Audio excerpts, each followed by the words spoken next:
Se vienen momentos de muchísima importancia, momentos que pueden marcar un antes y un después en nuestro país. Andrés Manuel López Obrador va por el tesoro internacional que le pertenece a México. Sacará al país de la deuda histórica.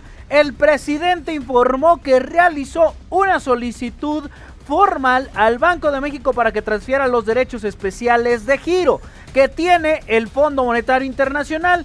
Que sí se puede, que si no se puede, que esto, que el otro. Ahí está el debate. En este video te explico qué es lo que puede suceder. Esto es Malabar Político. Vámonos con la información.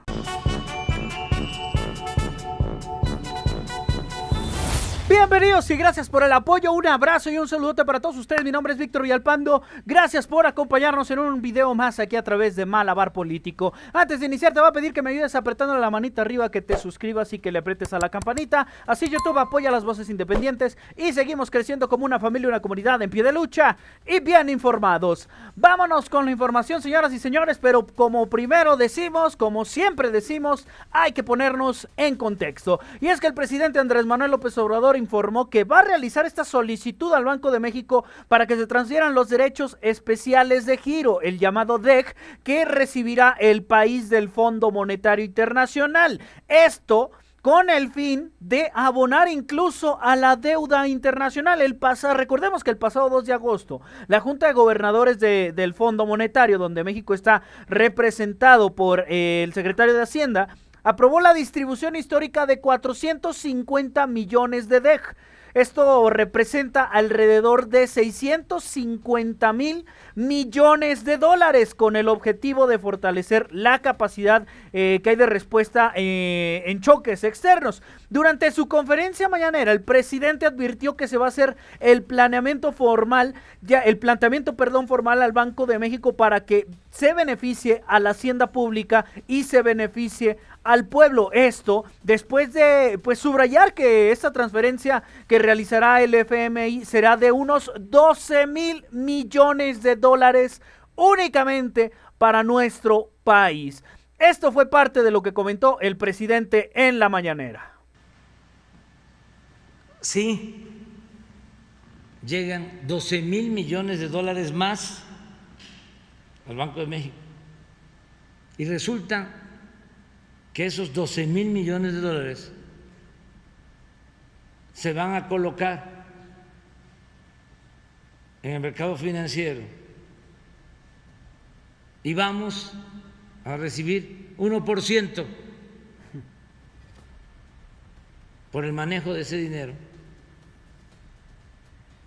Y el gobierno de México, la hacienda pública, tiene que pagar intereses por su deuda del 4%. ¿Por qué no se utiliza ese dinero para pagar deuda? Esto fue parte de lo que comentó el presidente Andrés Manuel López Obrador en la mañanera. Y es que déjeme decirle que se armó un debate porque el subgobernador Gerardo Ezequiel, el subgobernador del Banco de México, criticó al presidente y el presidente, pues bueno, ya saben que no se guarda nada en su pechito y comentó que se volvió un ultratecnócrata en referencia de que Gerardo Ezequiel envió un mensaje en su cuenta de Twitter que ahorita lo voy a poner en la pantalla, que es el siguiente: los derechos especiales de giro no son una moneda, son un activo de reserva internacional. En México, por mandato de ley, los activos de reserva internacional no se pueden usar para pagar deuda. Y ahí es donde comenzó todo el debate. Pero déjeme decirle que sí hay manera, Y el propio Banco de México tiene su versión, ya no nada más el subgobernador, sino el Banco de México. Esto fue parte de lo que comentó, porque México puede usar una transferencia multimillonaria del Fondo Monetario Internacional para pagar por adelantado la deuda, como está considerado por el propio presidente Andrés Manuel López Obrador, pero el gobierno necesita obviamente comprar los fondos del Banco Central y bueno, esto fue explicado más específicamente por Alejandro Díaz de León, que es el gobernador del Banco de México, y quiero que nos vayamos a información oficial. Cito al Financiero y señala: son un activo que computa como reserva internacional. toda la moneda extranjera que el gobierno federal puede obtener del Banco Central se compra, dijo, y agregó que cualquier transacción eventual debe realizarse a precios del mercado.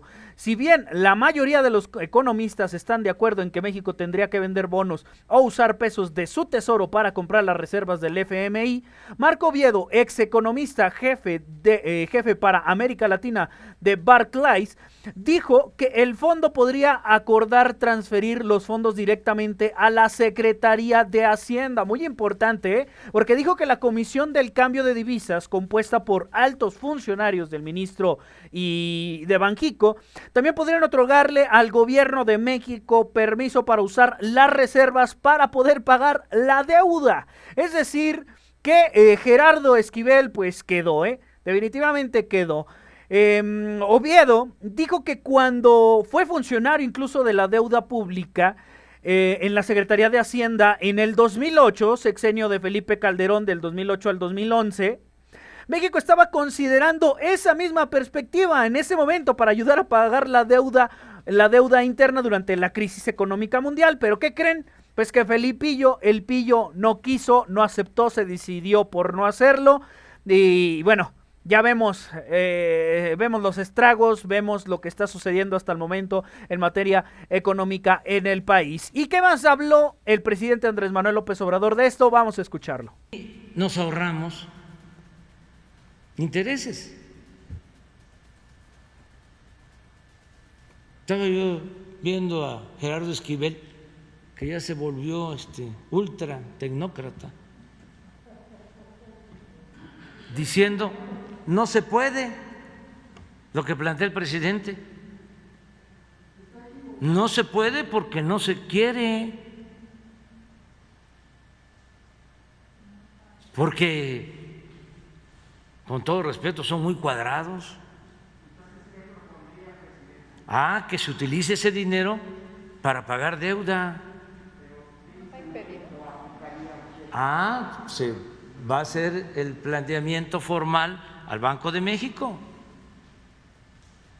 para que se beneficie la hacienda pública, se beneficie el pueblo. Y bueno, estas fueron las declaraciones del presidente Andrés Manuel López Obrador al respecto de pues el economista Gerardo Esquivel, subgobernador del Banco de México, que bueno, forma parte de él, pero el propio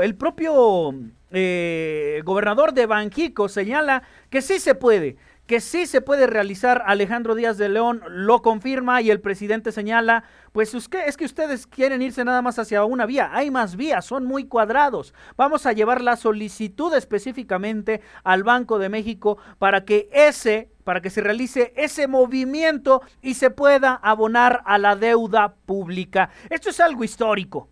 Esto es algo histórico desde el punto en que usted lo quiera ver, esté a favor, esté en contra. Es un momento histórico lo que está viviendo nuestro país, sobre todo porque en primera ya a nivel mundial es histórico que el Fondo Monetario Internacional emita esta cantidad y que bueno, a México le tocan estos 12,000 millones de dólares, que por supuesto no es una donación, pero el presidente lo está tomando en consideración, Lo está tomando en una muy buena consideración. Ahora, ¿cómo estamos en la economía mexicana?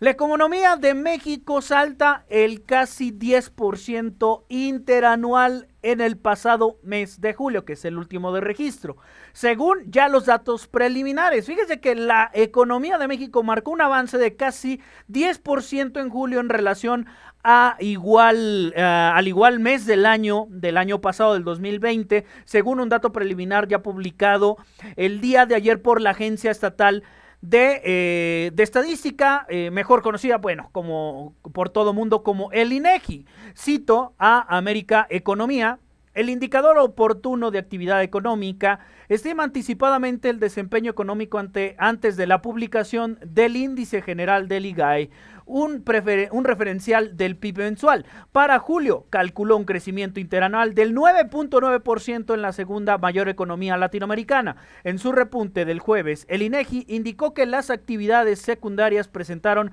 una variación en el séptimo mes del año de un 6.6% en la comparación interanual y una alza del 10.5% para el caso de actividades terciarias. En fin, en economía vamos bien, llevamos buen paso, y si se hace un abono gigantesco a la deuda de nuestro país, crean que esto va a ser un paso gigantesco para nuestro México.